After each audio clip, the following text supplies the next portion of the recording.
Boleh nampak tak? Jelas tak cik dah. Tak ada lag-lag dah. Memang jelas. Okay, ya. Tadi saya guna browser ni mungkin problem. So yang sebelah kiri ni pseudocode, sebelah kanan ni adalah algoritma. So pseudocode tu dia macam ayat biasalah, ayat yang kita tapi dalam ringkasan lah. Ini keluar gate. Kemudian jika hijau pergi maintain. Jika merah cek WhatsApp. Okay, ni contoh pseudocode dia, ayat yang boleh dipahami. Tapi dalam ringkasan. Algoritma ni dia lebih kepada simbol sikit lah. So jika hijau mungkin dia buat mungkin sama lah, sama lah jika lah. Bahasa Melayu. Jika hijau, mungkin hijau ni dia buat H. Okay. Go to my day mungkin dia buat simbol macam ni. My day. Okay. Jika merah. Dia banyak guna simbol lah. Algoritma tu dia lebih kepada simbol. Saya nak WhatsApp. Okay. Ini cek sama lah. Apa kalau nak wakilkan ini sebagai simbol pun boleh. Kita cek. Kita guna cek. Dalam algoritma, kita cek kita guna simbol dalam doa ni. Okay. Apa beza tak? Satu pseudocode, satu algoritma. Jadi algoritma tu dia banyak guna simbol lah. Kebanyakan simbol matematik yang simbol saya guna ni sebagai contoh je. Dia ada simbol yang kita boleh tulis standard lah. So, nanti dalam kuliah ni akan kita tahu. Pseudocode, algoritma, and then last kali flowchart. FC ya, flowchart. So flowchart ni dia mesti ada start dan mesti ada end. Okay. So pertama, arah pertama. Pada kotak. Keluar gate. Ini nak kasi keluar gate ya. Keluar gate. Dan flow seterusnya. Flow dia. Jika dia akan jadi macam ni. If hijau. Kita boleh pergi ke ini kata. Okay.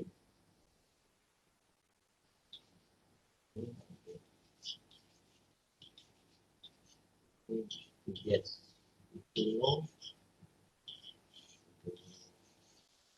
Itu WhatsApp. Okay. Pseudocode, algoritma, flowchart.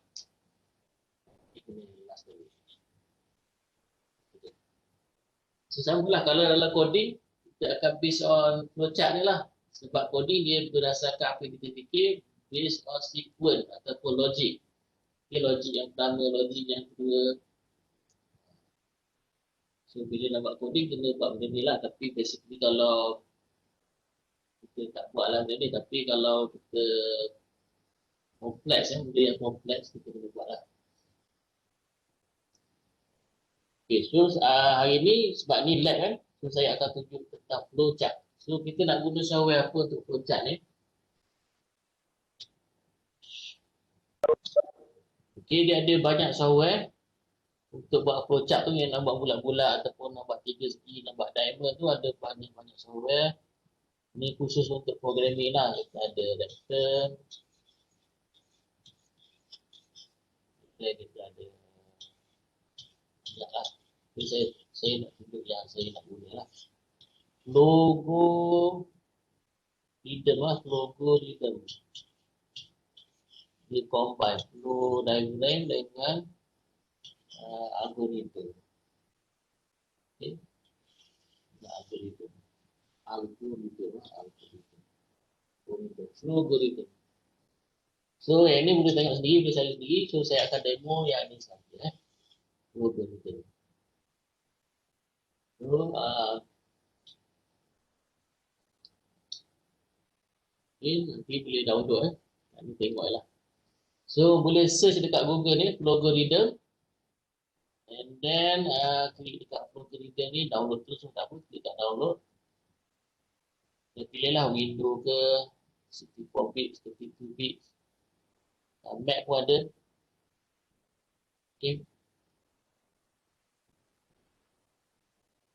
Ni.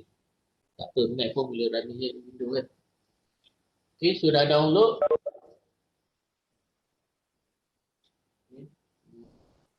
Download, kita runkan logarithm tu.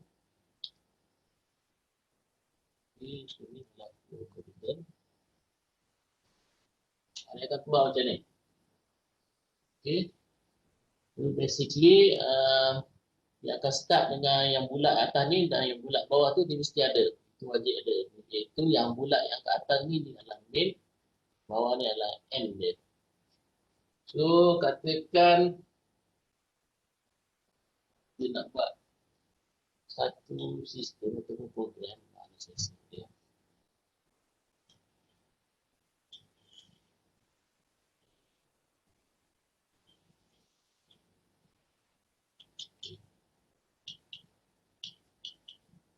Okay.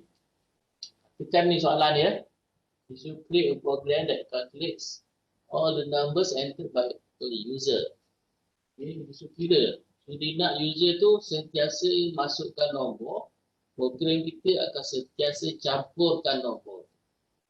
Okay, tetapi apabila user masukkan nombor negatif 1, dia akan terminate ataupun akan quit the program. Tapi sebelum dia quit ataupun terminate, dia akan printkan jumlah nombor, jumlah hasil campur lah. Hasil campur nombor yang dimasukkan oleh user. Okay, so kita nak buat ni, nak buat program ni. So dalam kepala kita nak buat apa? Okay, yang pertama, kita kena buat pseudocode lah.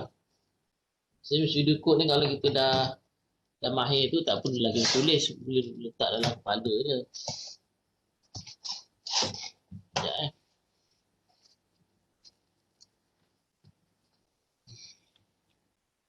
Okay, so kita buat pseudocode So ini kita nak menterjemahkan apa yang kita fikir kepada pseudocode. Kemudian kita terjemahkan pseudocode kita kepada flowchart. Okay. So apa yang perlu buat? Yang pertama, kita kata create a program that calculate. Sebelum nak calculate, kita kena ada nombor dulu lah. Jadi kita yang pertama, input a number. Ini saya buat pseudocode ya. So, ini cara kita berfikir kalau ada pseudocode ya.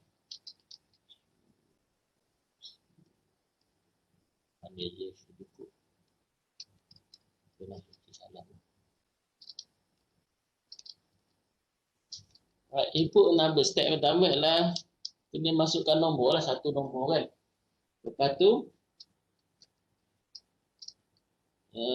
campur sum the number. Okay.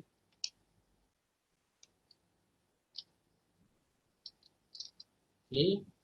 Masuk satu nombor, kemudian komputer akan sum atau campurkan nombor tersebut. Okay. Kemudian dia kata lagi jika nombor tu negatif 1 so jika nombor jika number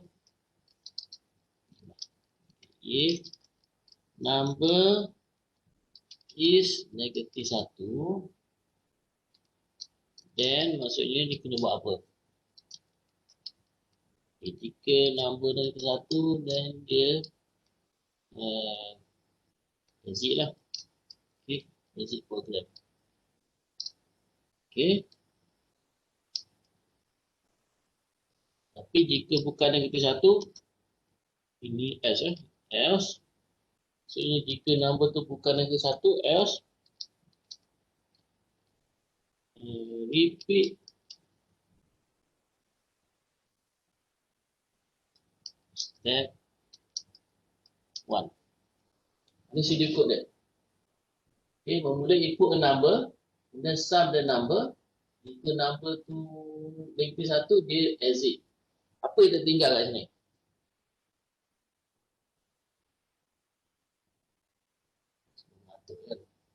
Yang tertinggal kat sini ialah before terminate. Kita terminate ni, terminate Ni exit ataupun terminate exit Untuk exit, print the summation of the number. So sebelum exit ni, kena print lah dulu. Print the summation. Okay. Itu pseudocode dia. Itu tak tahu. Kemudian masukkan satu nombor, kemudian komputer akan campur nombor tu. Itu nombor tu negatif 1, dia akan berikan hasil campur tu. Ataupun the summation from step 2. Okay. Sum the number, saya kena buat ni. Sum the number from the step 1. Okay. Okay, dalam pseudocode kita ni dia masih lagi panjang. Pseudocode ni kalau boleh kita nak ringkaskan. So kalau nak buat ni boleh buat kita buat perenggan ataupun buat essay lah, tapi kalau pseudocode ni kena ringkaskan. So from the step 1 ni boleh tak kita ringkaskan. Saya buat macam ni ya. Saya ringkaskan from the step 1 tu, saya bagi dia sebagai satu label, saya katakan dia adalah X. Okay. So X tu adalah ini.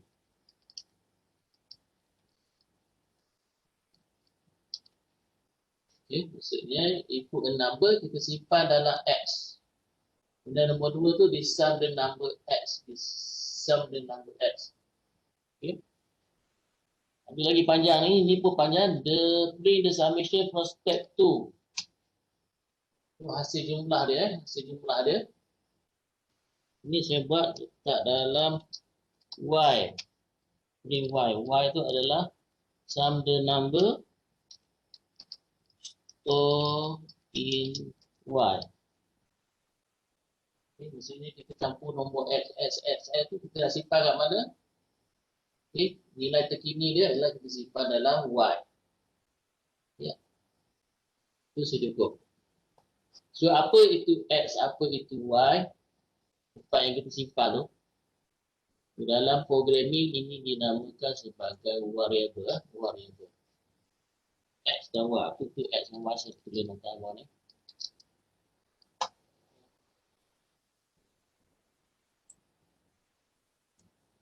Okay, next sikit, notes.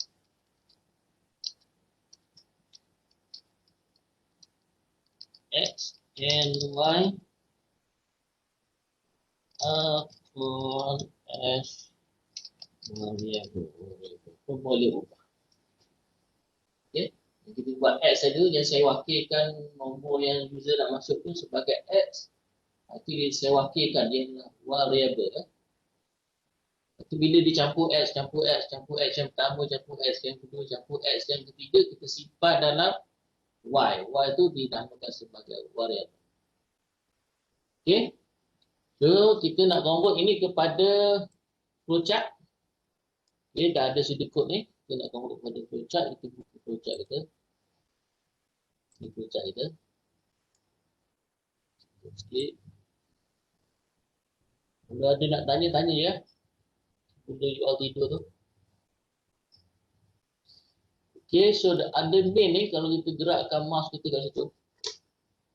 Okay, kita boleh klik dekat arrow ni, klik dekat arrow, dia akan keluar benda ni. Okay, keluar benda ni. So kalau kita nak masukkan step yang pertama, input. Okay, kalau input, kita guna input ni. Nampak simbol dia? Dia ada input, output, dia guna apa panggilnya? Cartesian tu apa? Bentuk macam ni. Maksudnya segi 4 yang saya ingat. Italic. Dia input, output dia sama. Okay, digunakan bentuk macam tu. Untuk variable, ini variable, ni tulis variable. Ini variable. Variable kita ada dua, satu kita nak declare, satu kita nak assign. Apa maksud declare, apa maksud assign. Declare tu kita nak wujudkan variable tu, assign tu kita nak bagi value ke dalam variable tersebut. Contohnya, kita nak declare X, kemudian kita nak assign X dengan 10. Kita assign, kita bagi value kepada variable tersebut. Ini control ni maksudnya if lah. Kalau ada if je guna yang ni. Yang ni advance sikit kemudian. Yang value y ni kalau dia nak belum we fix step 1 kita belum y. Kita buat yang simple dulu, kita jangan buat yang s dulu, kita buat dia masukkan nombor and then dia campur. Yang pertama kita kena declare sebab saya ada buat x ni, input number x. Jadi saya kena declare lah. Maksudnya saya kena buat satu variable bernama x. Saya kena declare. Double klik kat sini. Variable ni saya buat nama x. Okay, variable x. Dan dia ada jenis dia. Variable ni jenis integer ke real. So ingatlah nombor. X tu dia akan simpan nombor. So, kita ambil integer lah. Real ni nombor perpuluhan. String ni jika x tu kita nak simpan nama. Jadi kita guna string. Kemudian lah ini mungkin lambat lagi nak belajar 2 minggu. Jadi kita ambil integer je. X ni adalah integer. Okay. So dah ada daripada main dah ada x. Okay. Kemudian kita nak input.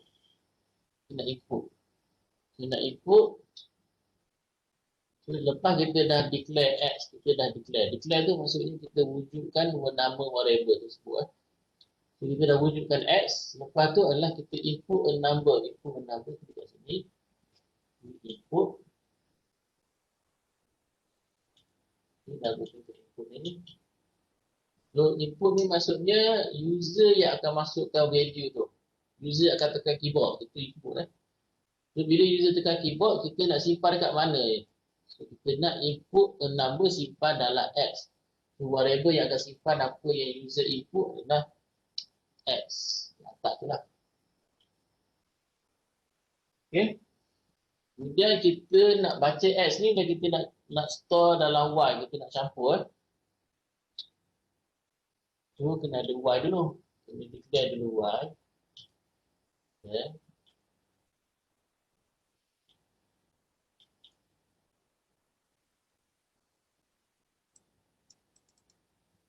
Okay, declarekan nama variable tu y. Okay. Kemudian dia kata sum the number. Jadi ini bukan input, bukan output, tapi dinamakan ini adalah proses. So, proses serta dah ada integer z. Integer itulah y. Okay, bila dah ada y ni kita akan sum the number. So klik dekat sini sampai dia kemudian adalah assign assign. Okay, assign.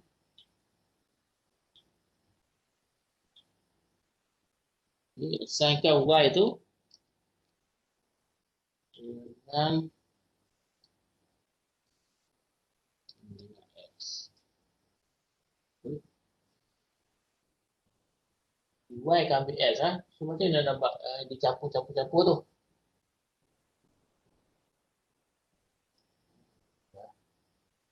Kalau kita buat ni dulu, y sama dengan x. Kemudian kita print print. Kalau ikutkan tu, kita check kan number tu adakah if the number is -1 then print y. Tu dekat sini. Ambil control. Ini punya syarat ni.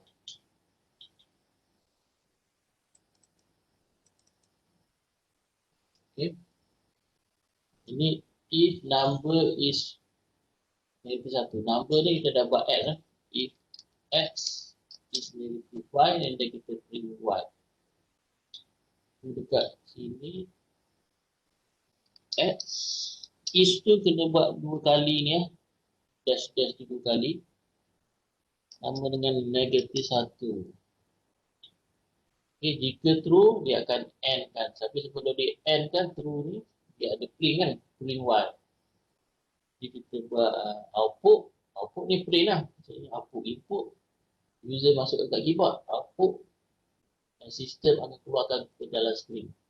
Ambil output, jika x sama dengan 1, n sama dengan 1, print y. So macam mana nak print y, pergi ke output ni, print je y, buat je y. Kalau kita nak letak ayat sikit, kita punya the summation is sama dengan y. So kita kena buat buka dia panggil ni double quote ni. Buka double quote tulis the result is, tutup double quote, and then nak combinekan kita letakkan dia dan y tu adalah result dia lah. Okay.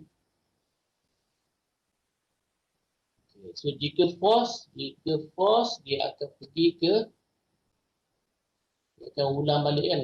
Jika false ni dia akan ulang balik daripada sini input y ni.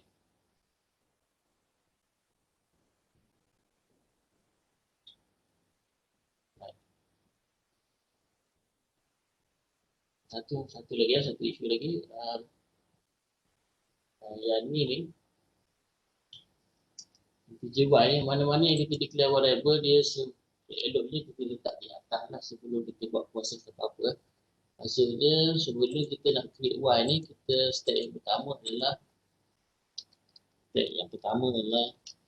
declare x dengan y.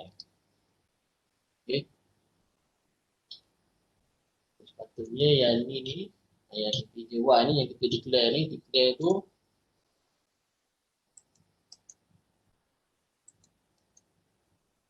kat sini, kita boleh kat sini, please Okay. So step pertama declare x and y, barulah kita boleh guna kat sini barulah boleh guna kat step 1 dan baru boleh guna kat step 2. Kita dah ada variable nama x dan y. So dalam step yang pertama x dah buat, y dah buat. Step yang kosong, yang step 1 ni input x. Okay. Step yang kedua y tu kita akan campur. Okay. So jika false ni kalau kat sini dia masih juga pergi kepada n. Kalau kita tengok kalau true, jika dia nombor x yang dia masukkan tu adalah negatif 1, dia akan outputkan the result is y. Y ni lah dia akan outputkan ini jumlah dia. Tapi jika false, dia tak akan outputkan apa-apa, tapi dia akan n. Kita run dulu ini So saya run dulu. So, apa jadi? Run.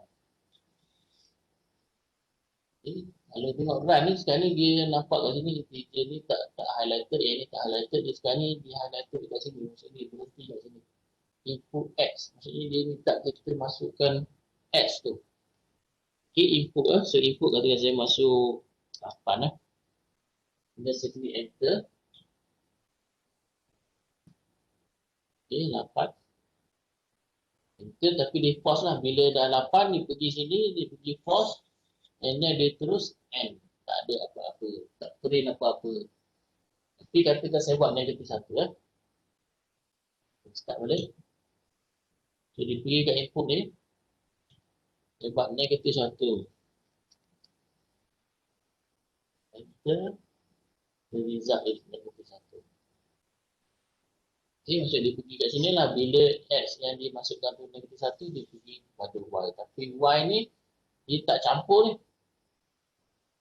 Kan y tak campur. Y tu dia assign saja kepada nilai x. X yang dia masukkan ialah negatif 1. Jadi, dia tak campur lah. Jadi, masih lagi belum dekat untuk punya solution ni. Okay, kalau tengok. Kalau ikutkan, kita tengok balik ke situ dulu.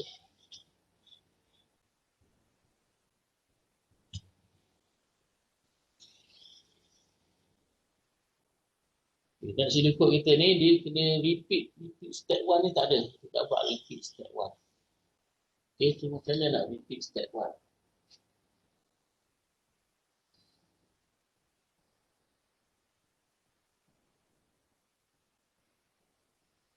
Okay, dia basically input x, kemudian jika x tak sama dengan, maksudnya sini kod kita ni tak betul lagi lah. Okay. So input x ni, okay, so bila input x, patutnya dia check dulu lah sebelum nak tambah ni, dia check dulu. Okay, kita tukar sikit sini kod kita tu. Kita buat, saya cut ini, saya potong ini, yang ni cut. Kita letak kat sini supaya Tak notice. Okay. Jika di input X tu tidak sama dengan 1, dia akan campur. Tapi ni Y ni tak campur ni. Patutnya kalau nak campur, kita kena buat Y itu sama dengan Y campur X. Ini boleh campur. Okay, tapi kat sini, bila dia dah campur ni, dia akan terus keluar. So, tak betul juga. So, kita tambah lagi input kat sini.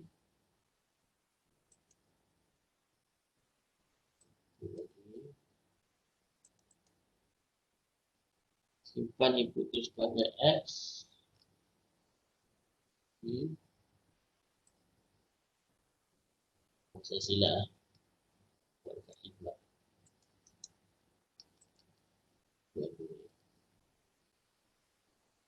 Okay. Silap. Untuk repeat untuk repeat perkataan repeat tu kita kena guna Y.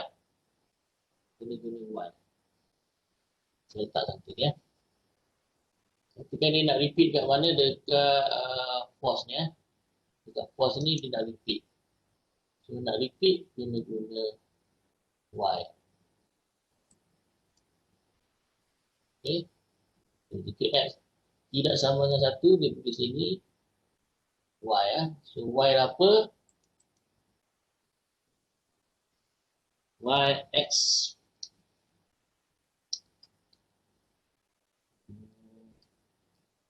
Tidak sama dengan negatif 1. Okay, jika tidak sama, dia akan ulang. Dia nak ulang apa? Dia nak ulang tambah tu Saya dah buang tambah tadi tu. Jadi jika X yang diisi tu ialah negatif 1, dia akan pergi sini. Tapi katakan X tu bukan negatif 1, dia pergi kepada pause.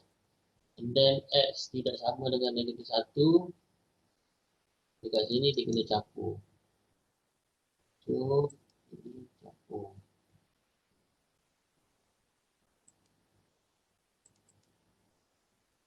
Itu Y sama dengan Y campur X. So, dia akan tambah lah. Setiap kali ada value X, dia tambah ke dalam Y. Okay. Ini lagi X tidak sama dengan 1. Tapi kat sini, ni juga. Kalau X tidak sama dengan 1, dia akan tambah. Kemudian dia kena input pula. Kena input lagi sekali lah sebab dia nak check X tu kan.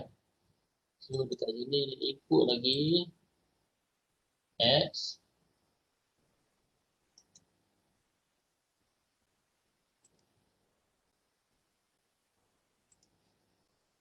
Simpan dalam X.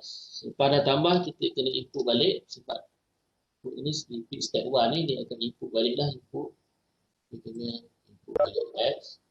And then kat sini, jika X tidak sama dengan 1, dia akan tambah lagi. Dia akan ulang lah kat sini. Kan bila X dia masukkan 10, dia pergi sini tak sama dengan negatif 1, dia akan campur lagi. Okay. Tapi bila dah sama, dia akan copy ni. Okay. Bila dah sama dengan negatif 1, dia akan pergi pause lah. So, kita paste ni.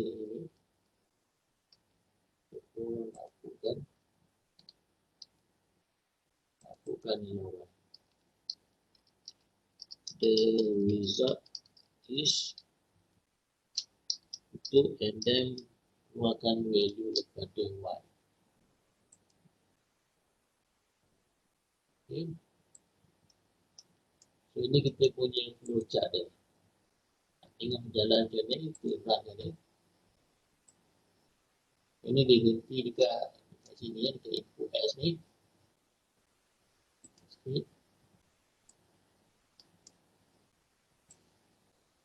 Okay, so kita masukkan 10.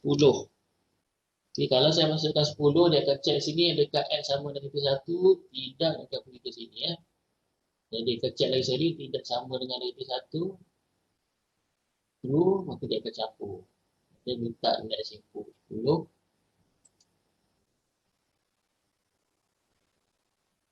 Okay. Assign input X. Integer Y. Y. Is Ini ya. Error tu sebab apa? Sebab Y ni perlu ada value. Y yang ni perlu ada value. Y yang ni perlu ada value. Sebab tu dia kata ada error. Jadi kita kena assign Y tu sama dengan kosong dulu lah. Kalau tengok pseudocode kita ni, kita kena tambah lagi pseudocode kita. Okay, declare Y, kemudian kena set 4.5 Y sama dengan kosong. Okay, ni lah. Jadi kita kena assignkan Y tu dengan value kosong sebab kita nak tambah. Sebab bila kita declare tu kita tak tahu Y tu value dia sekarang ni berapa sebelum kita nak tambah. Katakan kita declare Y ni, dia tak semestinya Y tu start dengan kosong. Jadi kalau kita tambah Y dengan, katakan Y yang asal tu 10. So kalau dia masukkan X tu 10, dia dah jadi 20. Jadi dia kena assign, dipanggil initialize Y tu dengan kosong. Supaya bila kita tambah nombor tu memang kita start daripada kosong. Jadi kita dah tambah satu step lagi. Selepas kita dah declare Y, kita kena tambah satu lagi step. Declare Y ni kita kena assign. Nak assign di sini Y kita assign dengan kosong. Baik. Kita terangkan dia. So kita masukkan 10.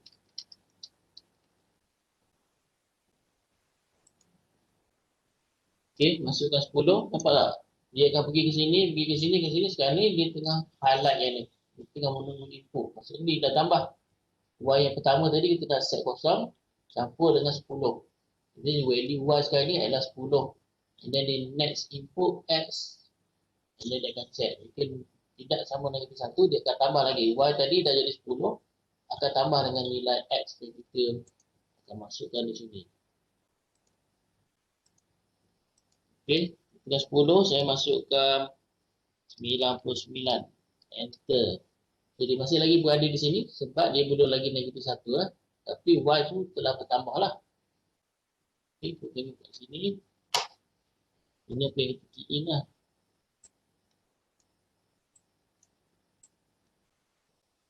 Kita key in 10 sama 9, satu lagi 3. Enter. Masih lagi kat sini, and then kalau nak berakhir, kita kena pastikan X tu adalah negatif 1, baru dia pergi pada false, and then dia outputkan result. Dia buat negatif 1, and then enter. And then dia keluar, the result is 112. Okay, ada soalan? Itu saja tentang flowchart ni. So daripada sini, okay, kalau kita nak tengok coding kita nak advance sikit, kita pergi kat sini. Okay, nanti kita buat coding, kita tak melalui flowchart lah. Ini just nak beri idea macam mana komputer boleh berfikir bagaimana kita berfikir lah. Okay, saya buat source code viewer. So ni adalah source code Java dia lah.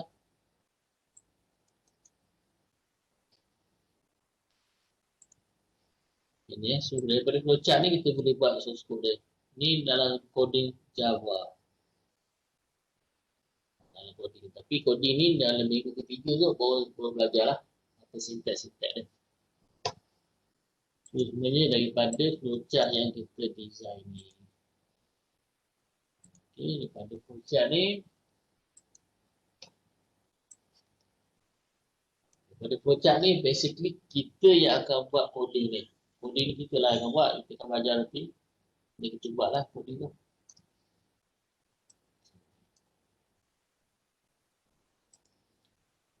So ada soalan tak?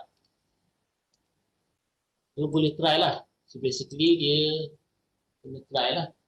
So boleh try yang ni. Buat flowchart, gunakan flow kita. So, saya postkan video ni yang boleh gunakan 3 minit lah. So apa kaitan flowchart tu dengan coding. Jadi pada sini kita jadi coding lah. Kalau tengok kat sini. Input X. So macam mana coding dalam Java input X? Nampak tak? Input.net integer. Macam mana dalam Java nak compare X sama dengan negatif 1? Ni. Macam mana dalam Java nak print result ni? Ni coding dia. Macam mana nak buat looping ni, jika X tidak sama dengan satu, dia akan campur-campur. Beli kat sini, ni coding dia. So basically, kita akan belajar coding lah. Kita Lucak ni lebih kepada cara kita berfikir je. Kita buat coding, sebelum nak buat coding, kita kena ada dalam kepala tu. Ataupun dalam diagram pun tak apa. Ini punya flow dia. Ataupun sequence dia. Barulah kita boleh buat coding. Okey, saya buka sekejap untuk soalan. Satu dah. Okey. Saya tak ada soalan, tak apalah nanti dalam next lab speaker kalau ada yang nak tanya lagi boleh tanyalah, tapi kena try dulu. Kalau kita tak try kita tak tahu kan. Assalamualaikum Doktor. Okey. Ada soalan berkaitan dengan kelas. Okey. Okey, so nanti kita akan mula masuk makmal bila Doktor? Mau masuk makmal face to face? Ya Doktor. Tak silap saya minggu ke-5 ni saya announce pada dia. Minggu ke-5 pergi ke lab lah. Okey. Situ dah tak ada dah benda ni. Situ mungkin dah belajar coding lah. Alright, itu saja. So, selamat tengah hari semua. Dan terima kasih. Assalamualaikum warahmatullahi Waalaikumsalam. Waalaikumsalam. Assalamualaikum warahmatullahi wabarakatuh.